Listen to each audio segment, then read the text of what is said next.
أعوذ بالله من الشيطان الرجيم. بسم الله الرحمن الرحيم.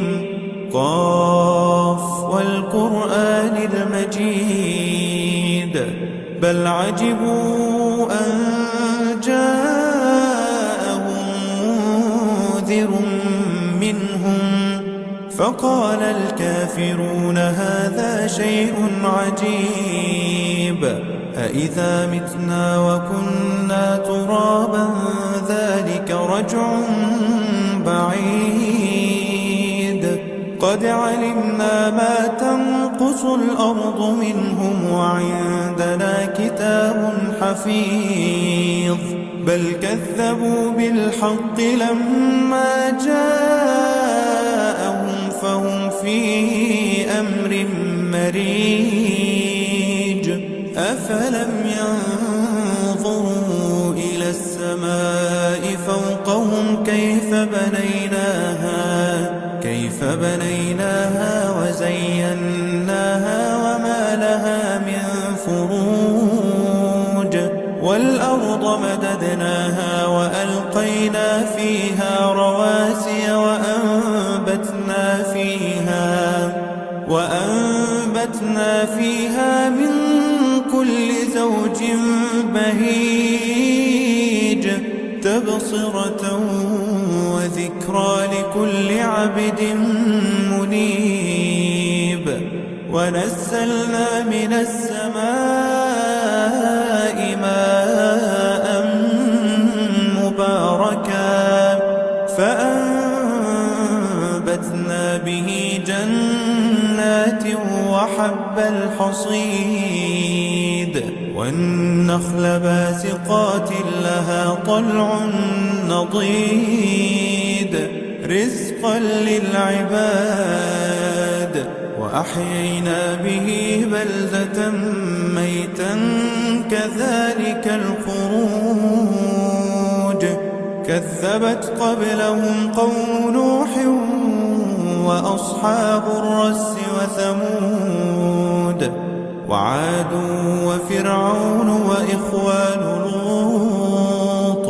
وأصحاب الأيكة وقوم تبع كل كذب الرسل فحق وعيد أفعينا بالخلق الأول بل هم في لبس من خلق جديد ولقد خلقنا الإنسان ونعلم ما توسوس به نفسه ونحن أقرب إليه من حبل الوريد إذ يتلقى المتلقيان عن اليمين وعن الشمال قعيد ما يلفظ من قول إلا لديه رقيب عتيد وجاءت سكرة الموت بالحق ذلك ما كنت منه تحيد ونفخ في الصور ذلك يوم الوعيد وجاءت كل نفس معها سائق وشهيد لقد كنت في غفلة من هذا فكشفنا عنك غطاءك فبصرك اليوم حديد وقال قرينه هذا ما لدي عتيد ألقيا في جهنم كل كفار عنيد مناع للخير معتد مريب الذي جعل مع الله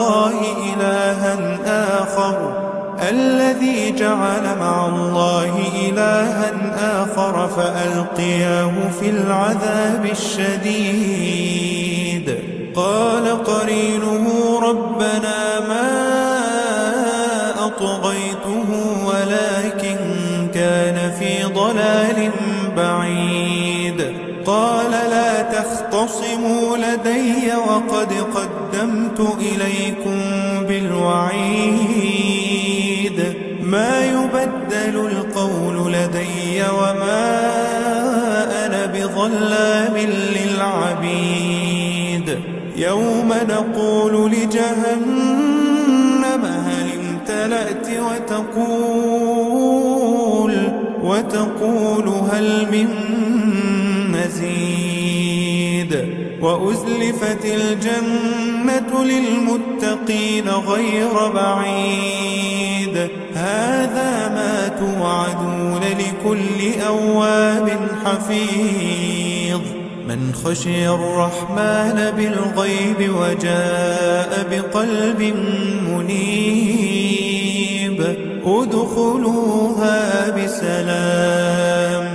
ادخلوها بسلام ذلك يوم الخلود لهم ما يشاءون فيها ولدينا مزيد وكم أهلكنا قبلهم من قرن هم أشد منهم بطشا فنقبوا في البلاد هل من محيص إن في ذلك لذكرى لمن كان له قلب أو ألقى السمع وهو شهيد ولقد خلقنا السماوات والأرض وما بينهما في 6 أيام وما مسنا من لغوب فاصبر على ما يقولون وسبح بحمد ربك قبل طلوع الشمس وقبل الغروب ومن الليل فسبحه وأدبار السجود واستمع يوم ينادي المناد من مكان قريب يوم يسمعون الصيحة بالحق ذلك يوم الخروج إنا نحن نحيي ونميت وإلينا المصير يوم تشقق الأرض عنهم سراعا ذلك حشر علينا يسير نحن أعلم بما يقولون وما أنت عليهم بجبار فذكر بالقرآن من يخاف وعيد